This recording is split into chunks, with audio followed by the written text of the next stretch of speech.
Cast out by her cruel noble father for being too fat to marry, Livia is given to a slave as punishment, but what was meant to shame her becomes the first time she's truly loved. Livia hit the stone floor hard, her elbows scraped raw, her knees jarred, the heavy oak doors slammed behind her with a finality that sounded like thunder in her chest. She scrambled to sit upright, her long gown wrinkled and dusty, her curls trembling where they clung to her damp cheeks. The guards outside didn't spare her a second glance. The punishment had been delivered, their part was over. Inside the hall, Lord Cassion's voice still echoed in her skull. You shamed this family, let him have you. Perhaps a few weeks of humiliation will teach you to eat like a lady and behave like one. And that was it. No more arguing, no tears softened his heart, no pleading. Livia was no longer the noble daughter of Velmont's most powerful merchant. She was now property given away like something useless, something broken. Her vision stung as she looked up at the man standing across from her. He was barefoot, dirt clung to his hands, and his shirt, if it could be called that, was tattered, hanging off his shoulders. The cuffs of his trousers were frayed and a long scar ran down his forearm, visible even in the flickering lamplight of the servant quarters. But his eyes, they weren't cruel, they weren't mocking, they were stunned. He stared at her like he didn't know whether to help her or kneel. His name, she remembered faintly, was Silas's, a stable hand turned slave bought from the mountains after a famine forced the poorer folk to trade sons for bread. She'd seen him only twice before, once when she was a child peering from a carriage, and another time just last week when her father barked at him to shovel manure faster.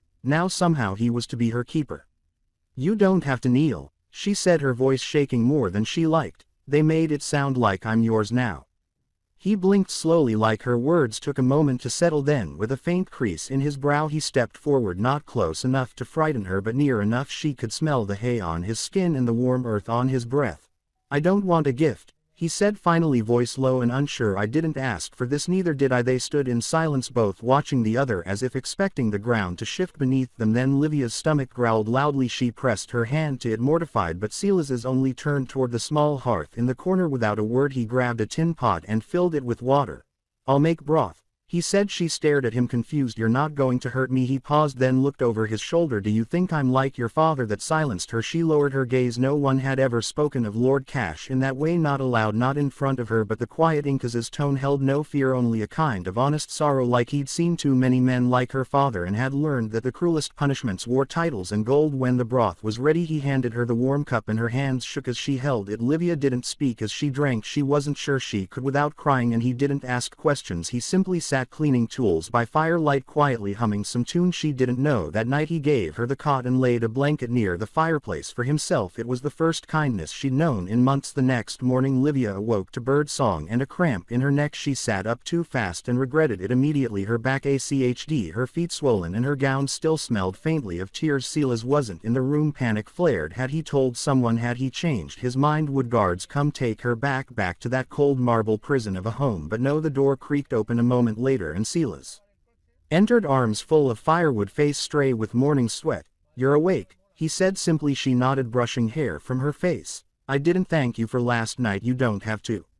Still something in his voice, something quiet and almost pained, made her wish she could. He laid out fresh bread and a few salted plums. Then to her surprise he sat across from her like an equal. Livia blinked. You're not afraid? I'll report you for sitting. He smirked faintly. You're not noble anymore. That should have hurt, but it didn't. Not when he said it like that. Later she offered to help sweep the barn. He looked at her in disbelief. You? Yes, me, she replied, rolling up her sleeves. I have hands, don't I? She was clumsy, of course. She tripped over hay bales, shrieked when a mouse ran past, and once swung the broom so hard it hit the wall and snapped. Silas tried to hold in his laugh, but he failed miserably, and the sound, his laughter, was warm like thunder, filtered through sunshine. That evening as they sat by the fire again, Livia asked the question that had been weighing on her all day. Why haven't you asked me anything?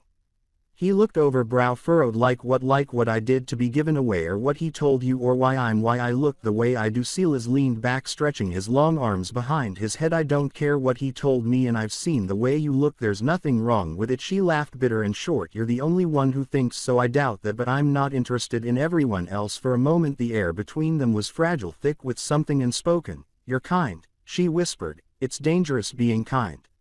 Not as dangerous as being cruel. He replied 2 days passed, then 3. By the 4th the entire estate was abuzz. Rumors floated like mist. Some said Lord Cauchine was hosting a banquet for foreign nobles. Others whispered that he intended to marry off his youngest daughter next, and that Livia had been disposed of to make space for the new match. Livia didn't care. She helped muck stalls, carried pails of water, learned how to knead bread, and Silas never once treated her like she didn't belong. One afternoon while she was dragging a bucket across the yard she heard a whistle. Looks like the pig ass escaped again. A voice. Jared. Livia froze. 3 servant boys leaned by the stables laughing. She even waddles like one. Before she could turn, Silas was already there. He didn't shout, he didn't strike them, he just stared long and hard. Say it again, he said. The boys fell silent. I said, Silas repeated. Say it again. None of them did. They scattered like leaves in wind. He turned to her slowly. Don't listen to them, he said, but her hands were already trembling. The bucket slipped, splashing water everywhere as she stepped back. I need a moment, and she ran. She didn't stop until she was in the barn, hidden behind the bales, crying silently. Silas found her minutes later but didn't speak. He simply sat beside her and waited. When the tears slowed, she whispered, "You can't protect me from all of them." "No," he agreed, "but I can protect you from believing them." That night he cooked dinner for her. He hummed again, and this time she hummed along. By the end of the week she noticed something new: the way he looked at her when she laughed, the way he always walked on the outside of the path, keeping her closer to the hedges, the way he'd remember how she liked her bread crisped or her tea with honey, and her own heart, how it fluttered now when he spoke. She had been given to him as punishment, but it no longer felt like punishment. It felt safe, whole. It felt like she was becoming someone she didn't hate, someone worthy of love, even if she didn't yet know what that meant. Not truly, but she was going to find out, because the world was about to test them both, and it would begin at dawn when a letter arrived that would shake everything. The letter arrived in a wax-sealed envelope the color of blood. A rider came at first light, galloping up the eastern road, his horse foaming at the mouth, breath fogging like smoke in the cold morning air. Silas had seen messengers before, always stiff-backed, cold-eyed men bearing bad news for someone, but this one wasn't meant for the master of the house. No, this one asked for Silas by name. That alone was enough to turn heads. He met the man just outside the barn, Livia still inside, kneading dough with flour up to her elbows. She didn't hear the sharp exchange of voices, nor did she see the messenger shove the envelope into Silas's hands and ride off without a backward glance, but she saw his face when he walked back, and it was pale blank. "I'll be gone by noon," he said, simply setting the letter down like it weighed 1,000 b. "I need to travel to the mountain provinces." What her hands still do, forgotten why he hesitated, then handed her the letter. She turned it over in her hands, then opened it. The handwriting was elegant, sharp. "To Silas of Orand, your mother lies dying. If you wish to see her again, come quickly. You were never truly forgotten, but if you wait too long, all that remains will be regret." Ezra. She read it twice, then a third time. The words blurred. "You never told me you had family," she said softly. "There wasn't much to tell," he replied, already gathering his satchel. "My father died in the famine. My mother, she must have survived longer than I thought. Ezra was her brother. My uncle. You haven't spoken to them in how long?" 7 years. He glanced at her. "Since the day I was sold." The silence stretched. Livia stood frozen, hands still sticky with flour, heart pounding with something she couldn't name, fear, loss, or something worse, something like being left behind before anything had truly begun. "You're coming back, right?" That gave him pause. He looked at her long and searching, then nodded once. "Yes," but even as he said it she saw the uncertainty in his eyes. The rest of that morning passed in silence. Livia helped pack his things. He didn't have much: a worn book, an extra pair of boots, a carving knife, a wooden comb. She tucked a small jar of honey into the bag when he wasn't looking. "I don't know if they have this where you're going," she said, pretending to busy herself with sweeping. He smiled. "Thank you." They walked together to the edge of the estate. The old road curved down into the valley, and already the sunlight was beginning to burn through the morning mist. He looked taller today somehow, or maybe it was just that she was seeing him clearly for the first time, with the pain, the hope, the weight of memory all etched into his features. "Take this," she said, pressing something into his palm. It was a button from the sleeve of her old gown, the same one she wore the night her father cast her out. It wasn't valuable, but it was hers.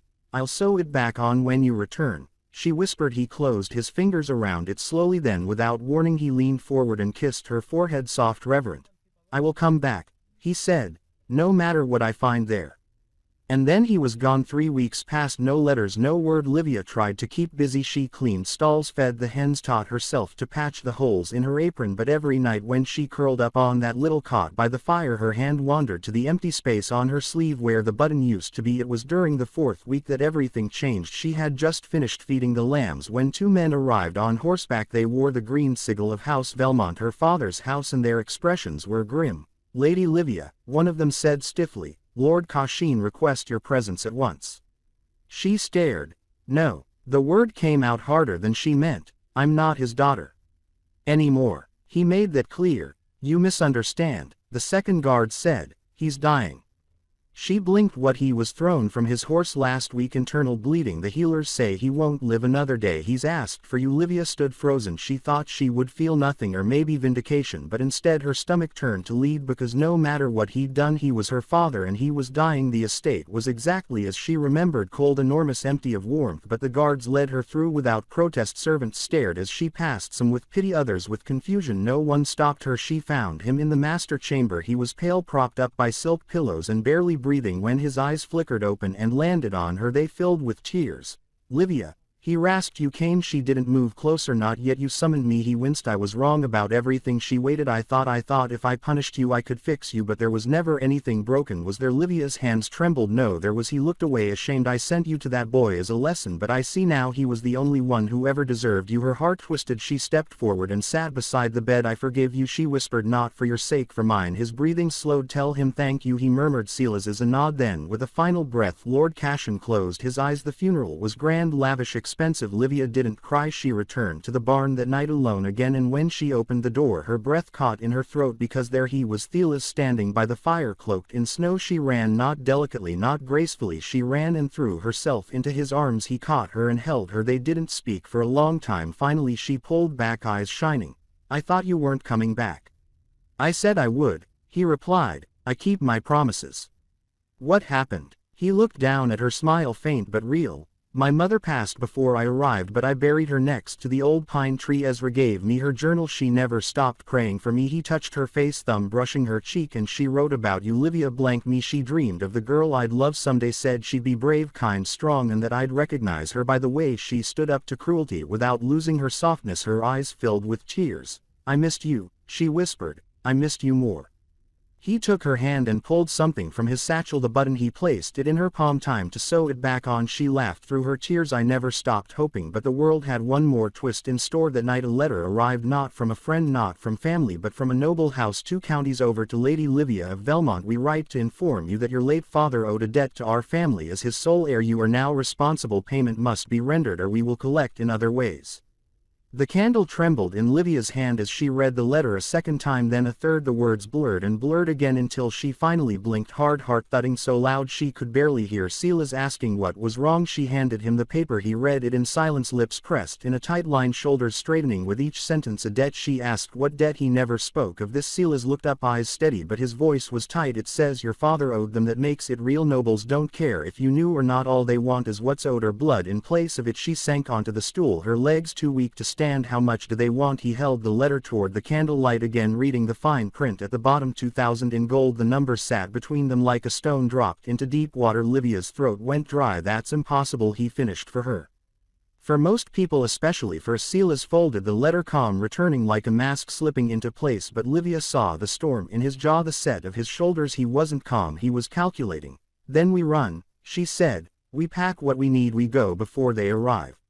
But he didn't move. No, he said, voice lower. Now running makes us pray they'll find us eventually, and the farther we run the worse it'll be when they do. She stood again, trembling. Then what do we do? Silas stared at the fire, hands flexing. We buy time. 3 days later the riders arrived, 2 men in black coats, 1 woman in red. Their horses were fresh, their boots polished, and their eyes lingered on the barn like it was something to be surveyed and filed away, not a place someone might live. The woman was the one who approached first. I am Lady Kaya Thorne, she said without smiling. I represent House Breerhelm, to whom your father owed a significant debt we've come to collect. Livia stepped forward. Silas stood just behind her, silent but solid as a wall. I received your letter, Livia said. We don't have that kind of money. Lady Kalia raised a brow. Then you should begin thinking creatively. Your father gave us collateral before he died, property, mostly titles, but his final promise was sealed with something more valuable. Livia's mouth went dry. What do you mean? Kalia's gaze moved over her slowly, coldly. You. Silas stepped forward, then fury burning behind his eyes. She's not for sale. Lady Kalia's expression didn't change. That's not for you to decide legally, she she is the last surviving heir, which means the debt is hers. The terms are binding. We're offering her a choice: pay, serve, or surrender. Livia's pulse roared in her ears. Serve it. Kaya's lips twitched. You'll live in our estate, attend to duties, cook, clean, perhaps host gatherings for a term of 10 years, at which point the debt will be forgiven. Silas barked a hollow laugh. And how many survived those 10 years? The woman didn't answer. They were given 2 days to decide just who. Livia didn't eat that night. She couldn't. Her hands shook too much. Her thoughts wouldn't stop circling the same thought. Her father had sold her once, and now in death he'd done it again, only this time there was no noble house behind her name, no wealth, no weight, just herself and the man beside her. Silas paced the barn after midnight, boots scuffing soft across the old planks. He looked toward her bed, watched her curled under the old quilt. He thought she was sleeping. She was. I can't let them take you, he said finally, as if she'd asked him something. She opened her eyes. And if I go willingly? He turned to face her. You won't. You said we couldn't run. Well, find another way. What way? She said, voice rising. We have nothing, Silas. You have a name that used to mean something in the outer provinces, and I have what? This barn, a dozen hens, an apron full of holes. He crossed the space between them in 2 strides. You have me. It came out fierce, fiercer than she expected. You have me, Livia, and I'll stand between you and anyone who tries to take you. She blinked hard, then whispered, even if they kill you for it. He didn't flinch. I'd rather die standing than live without you. The next morning Livia wrote a letter of her own. She folded it with shaking hands and pressed the wax seal down with the back of a spoon. Then she handed it to Silas's. I want you to take this to the outpost near the trade road, she said. Give it to the courier there. Tell him it's for Lady Rosund of Hillville. Silas frowned. Who is she? My aunt. She left court years ago. She wanted nothing to do with my father, but if she's alive she might help. He looked down at the letter again. What did you tell her? Livia's jaw trembled. The truth, all of it. He nodded slowly. I'll leave tonight. That night Silas rode beneath a full moon. The road was quiet, dust rising behind his horse in long silver clouds. He reached the outpost before dawn. The courier there promised to deliver the letter within the week, but when Silas's returned to the barn, Livia was gone. There was no note, no sign of struggle, just her empty bed, the folded quilt, the soft scent of rosemary on the pillow. Sella stood in the doorway, heart turning to stone. He checked the ground tracks. A wagon no more than 2 hours old. He mounted again without hesitation, followed the prince east toward the woods, and found them by the stream. Lady Kalia, her men, and Livia sitting stiff in the back of the carriage, her hands bound at the wrists. She didn't see him at first, but he saw her, and he drew his axe. They didn't hear him until he was close, too close. The first guard turned just in time to see the blade coming. Silas didn't miss. The second reached for his pistol, but Silas was faster. He tackled him from the side, knocked him cold with a headbutt, and rose bleeding but unbroken. Lady Kalia backed away, horror etched into her perfect features. You fool, she agreed to come. Silas wiped blood from his temple. She didn't agree to chains. He stepped forward. You'll ride back to your master, he said, voice like gravel, and you'll tell him that the debt died with Lord Kashin. If you try to collect it again, I'll bury the whole house myself. Kaya stared at him, then at Livia, then without another word she turned and fled. Silas cut her bindings. Her wrists were bruised. She looked up at him ashamed. I thought I could end it. I thought if I gave myself up you'd be safe. He took her face in both hands. You're not mine to give away, but I'll die before I let them take you. She broke, then fell into him, and this time he held her without hesitation. 2 days passed, then 4, then a week, and just as the worry began to rise again, a letter arrived, this time on parchment soft as velvet, sealed in silver wax, to Lady Livia of Belmont, from Lady Rosund of Hillville. Dearest niece, I have waited many years for this day, the moment your father cast you out. I vowed that if ever you called I would come. My carriage will arrive within the fortnight. Do nothing, rest, prepare. You are not alone anymore, and you shall never be again. Livia read it aloud 3 times, then she looked at Silas, and for the first time in weeks, maybe years, she smiled without fear. But even as hope rose in her chest, she felt a chill down her spine, because in the shadow of the hills a figure watched them, and it wasn't Lady Kalia. It was a man in white, and he was smiling. The man in white leaned on the post fence just beyond the wild grasses, his coat crisp, his boots without a single scuff. He held no weapon, smiled with a serenity that made Silas's skin crawl. That was the thing about him. He looked too clean, too untouched, as if dirt dared not clinging to his hem. Livia didn't see him at first. She was brushing the mare outside the barn, her letter from Lady Rosamond folded neatly in her apron. She hummed under her breath, soft and strange for her, something gentle born of hope. It had been days since she dared sing anything at all. When she did finally glance up, her hands froze mid-stroke. The curric slipped and thudded to the earth.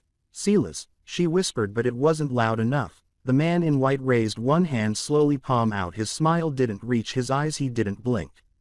Afternoon, miss. Silas stepped from the barn in the same moment, straw clinging to his sleeves. He spotted the man instantly. Livia didn't need to explain. Silas' voice dropped like thunder. Turn around and walk back the way you came. The man did not move. You're the one who took out Breerhelm's collectors, he said, voice light pleasant that took some fire. I'll admit I've seen plenty fold by now. You didn't. Silas stepped forward, closing the space between them slowly. His axe was not in his hands, but the way he moved, balanced, grounded, warned of what would follow if pushed. I said, walk away. The man chuckled once, slow. Oh, I'm not with Breerhelm anymore, not in any official sense anyway. You might say I handle overflow. They don't like to get their hands dirty. Silas's eyes narrowed. Then go tell them the debt was a lie and they're never getting her. Oh, I believe you, the man said, still smiling, but I think you misunderstand what this is. He reached into his coat slowly and pulled out a small black card. On it was a seal Livia didn't recognize, 2 ravens circling an iron gate. He didn't hand it to her, just let it catch the wind and drop at her feet. You were never the debt lady, Livia, he said softly. You were the wager. Livia's breath caught what Silas moved closer now, nearly face to face with the stranger. She was wagered in a game, he growled. The man's smile widened, a high one, a desperate one. Lord Kashin lost much in his final years, property, power, reputation, but even in his fall he found clever ways to place one last bet. You, Livia felt her knees tremble, but she didn't fall. The man bowed mockingly. You've become valuable, my lady, not because of who you are, but because of who wants you now. Silas took a single step forward. The man didn't flinch. Tell your master, Silas said, voice low, he can come for her himself. The man grinned wider. He will. Then he turned and walked into the grass, coat fluttering, boots silent. They watched until the white vanished among the yellow stalks. Then neither of them spoke for a long time. That night Livia didn't sleep. The barn was warm, the wind soft, but the air in her chest would not calm. She stared at the ceiling as the stars shifted slowly through the gaps in the beams. She'd almost allowed herself to believe it was over, that they had won, but this was a game her father had started long ago, a game she didn't understand, and now she was a piece on some board no one had ever shown her. Silas sat nearby, sharpening his axe. Every scrape against the stone echoed like a heartbeat, rhythmic, unchanging, comforting in its own way. Do you think he'll really come? She asked softly. Silas didn't pause. He's already here somewhere. Men like that send others to announce the storm, then they wait for lightning.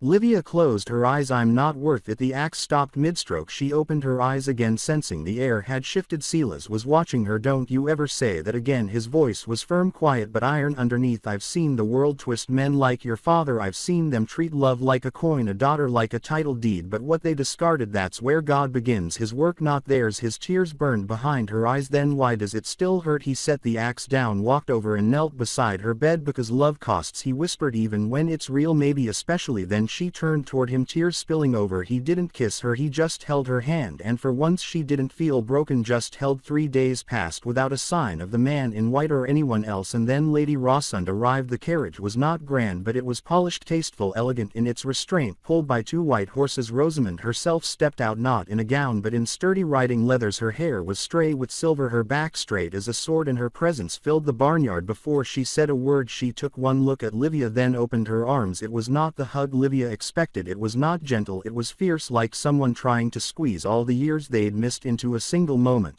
My poor girl, Rosamund whispered into her hair. I'm sorry, I should have come sooner. I should have come when you were born. Livia wept openly in her arms. Silas stood back unsure until Rosamund turned and appraised him. You're the one who saved her. Silas shifted his stance. I just didn't let them take her. Rosamund's eyes softened. That's more than most men ever do. That evening they dined under the stars. Rosamund spoke of the northern province where she lived, quiet and far from court, a place where the old rules barely reached a sanctuary. Livia listened with hungry ears, hearts slowly mending with each story, each promise of safety, but she noticed something. Silas wasn't eating, he was watching the woods. Something's wrong, he said after the meal, low enough only she could hear. What is it?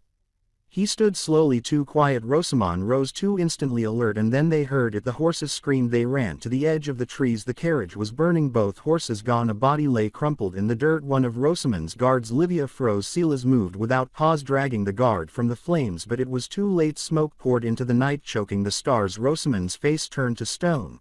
They waited, she said, breathless. They were watching us. Silas turned, blood on his hands. This was Breerhelm. This was cleaner, faster. Rosamund nodded once. I know who it is. Livia stepped forward. Who? Rosamund looked her dead in the eye. The House of Holland. The name meant nothing to Livia, but Silas swore under his breath. Rosamund continued. Your father's greatest rival. He ruined them at court publicly in a wager over inheritance lines. He made them beg for mercy. That card, the one with the ravens.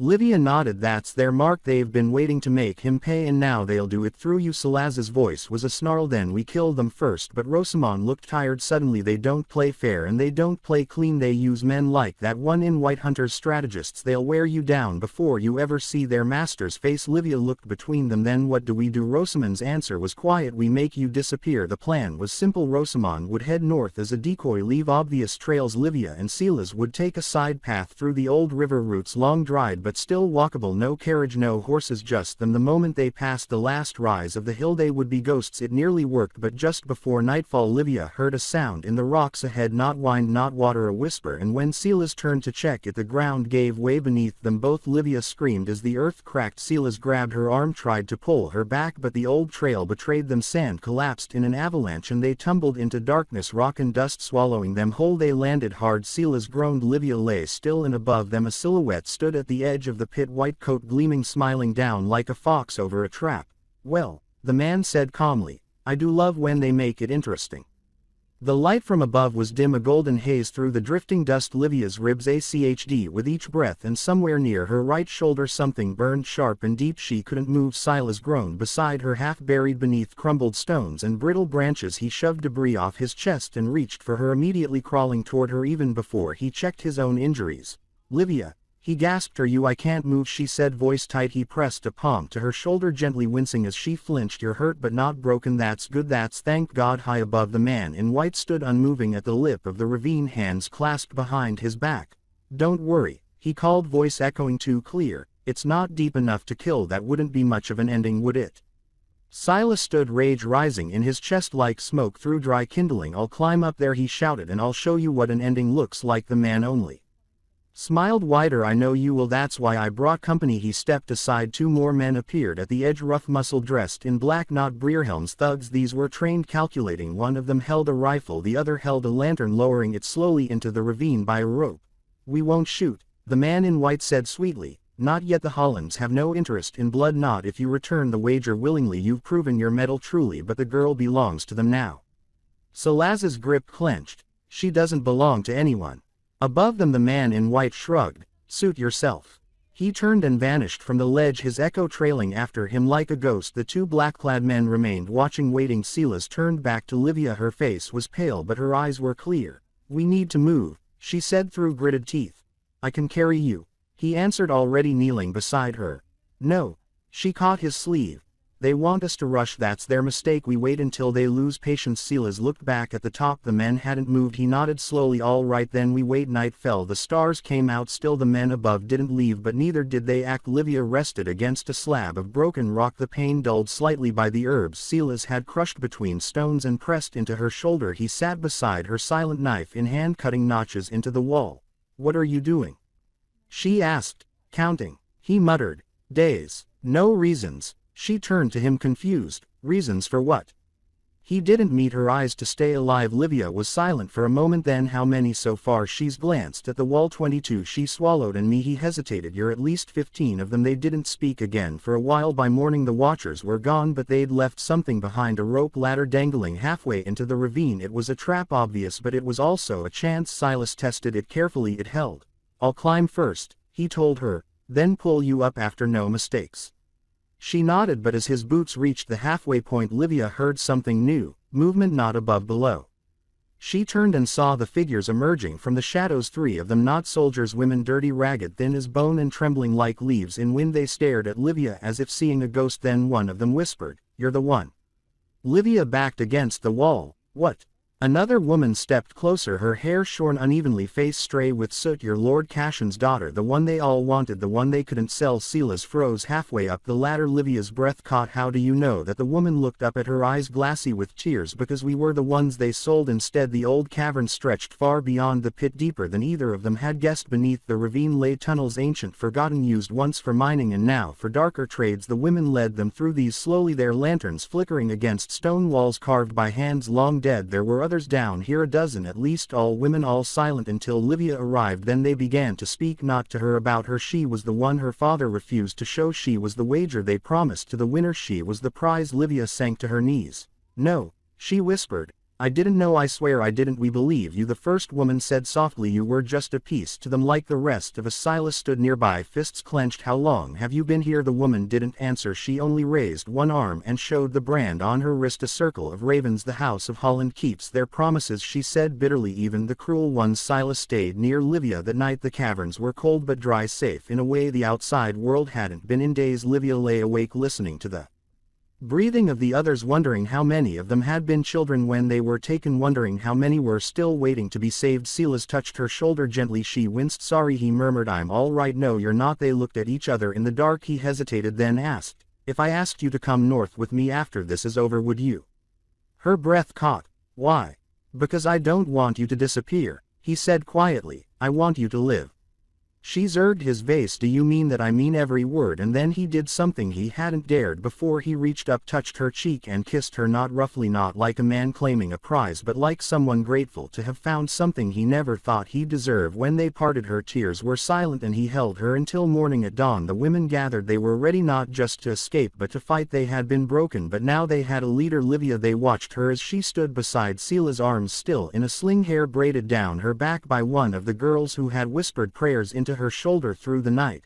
I can't promise we'll win, she told them, but I swear I will never let them take another one of us again. The women raised their fists, even those who could barely walk, and they followed her. The escape began in the tunnels. Silas scouted ahead. Livia stayed in the center, but they didn't get far. The tunnel forked near the exit, and standing in the narrow passage was the man in white, alone, unarmed, smiling. Touching, he said, voice echoing, but you should have taken the ladder. Livia stepped forward. You use women like dice in your games. You destroy them for sport. The man blinked slowly. No, I don't destroy them. He stepped closer. I collect them. And from the shadows behind him more men appeared, 10, 12, maybe more, all dressed the same, all expressionless, weapons drawn. Livia turned to Silas. He drew his axe and without another word he charged. The crash of metal against bone echoed like a thunderclap. Silas met the first man with the full weight of his shoulder, an axe cleaving the narrow tunnel into chaos. He didn't wait for orders or signals. He fought like a storm, breaking loose, every motion born of rage, purpose, and years of grief stacked in silence behind him. The line of women huddled, but they did not cower. Livia stood among them, barely steady on her feet, her right arm still bound, her breath shallow, but her eyes stayed fixed on Silas. And then she stepped forward. Push, she cried. They're only men. Her voice broken and bruised as it was, rang against the stones like a bell. The women moved not back but forward. Some held sharpened iron bars, some held rocks, some held nothing but the memory of their stolen dignity. But together they surged. The first line of guards staggered beneath the weight of fury. One woman leapt atop a man's back and dug her teeth into his neck. Another drove a stick into the back of a knee. Blood slicked the stone floor, but no one stopped, not even Livia. She moved forward through the crush, caught a falling man's blade before it clattered and swung wide with her uninjured arm. A guard cried out. She did not hesitate. Pain blurred her vision, but she didn't fall. She couldn't, not now, not when this mattered. Silas grabbed her wrist. Livia, go back. I won't. You'll die. Then let it be for something. The tunnel trembled underfoot. Explosions. No footsteps from behind. Livia turned. Her stomach dropped. More men, not guards, soldiers. House Holland had sent its private army. They filled the tunnels like locusts, faceless, armored, and silent. The survivors were trapped. Silas pushed Livia behind him. There's too many. The women back together, shields of flesh and bone. They had come so far, and then a tremor, not footsteps, something deeper. The wall to the left of the soldiers cracked,